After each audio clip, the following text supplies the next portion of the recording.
Hello friends, welcome to Social Pulse YouTube channel. Today I want to speak on this topic, political events in Rajasthan and the option before the voters.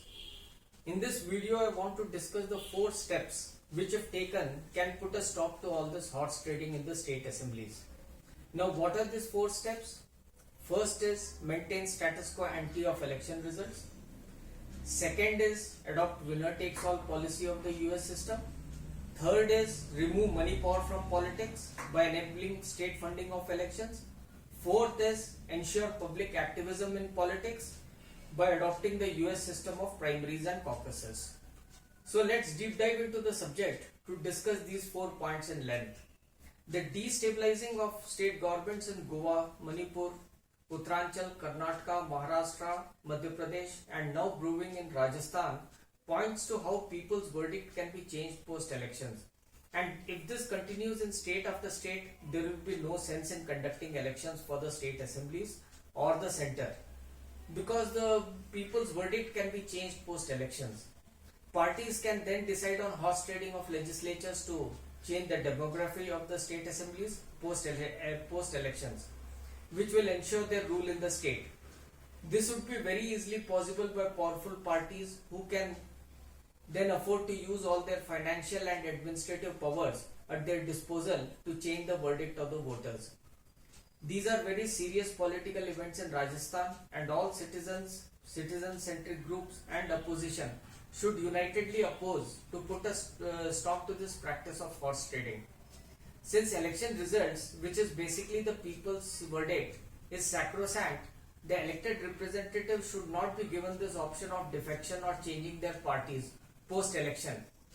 That is, we should maintain the status quo ante of election results. Election provides an opportunity to the elected party and the elected legislatures to govern. I choose my words wisely when I say the legislatures are elected to govern because you find that the governments post-elections consider themselves more as some kind of a election fighting machinery and totally forgetting the fact that they have only been elected to govern. I have pointed out to this dichotomy where the citizens vote for the party candidate without even knowing anything about the candidate or his contribution. We vote for the MP, MLAs based on their party affiliation or party ideology. This leads to a total isolation of the voters and citizens from their elected representatives. The elected representative further does not interact with the voters of his constituency and resurfaces only after 5 years just before the next elections. The citizens should therefore vote only for the choice candidate in their constituency instead of voting for the party. Further, we should discuss only the developmental issues affecting our constituency during the elections so that all candidates get to discuss only the developmental issues of the constituency.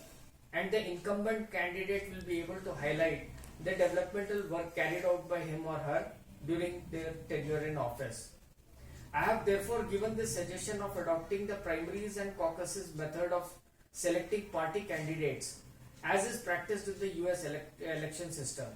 In short, I would like to suggest that horse trading as is being carried out in Rajasthan and carried out earlier in other states and more recently in Karnataka and Madhya Pradesh can be stopped by incorporating the following 4 electoral practices.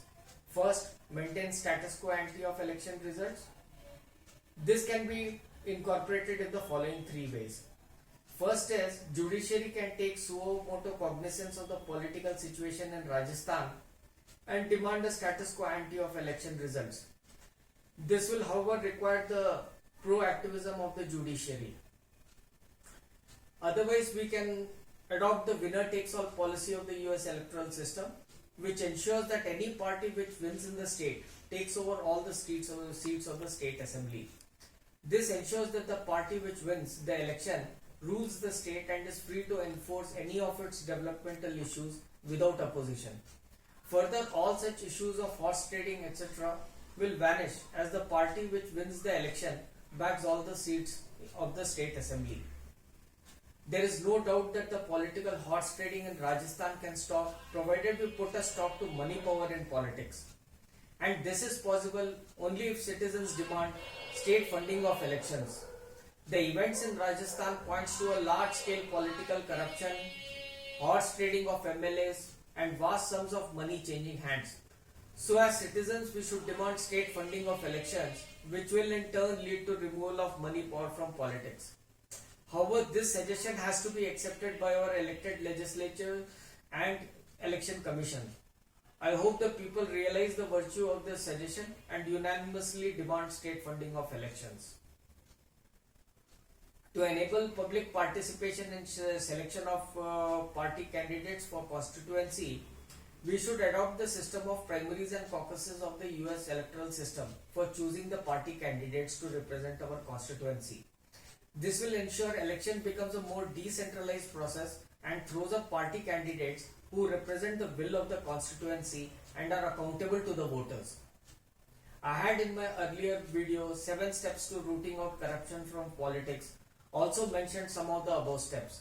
So I'll be giving a link to that video below.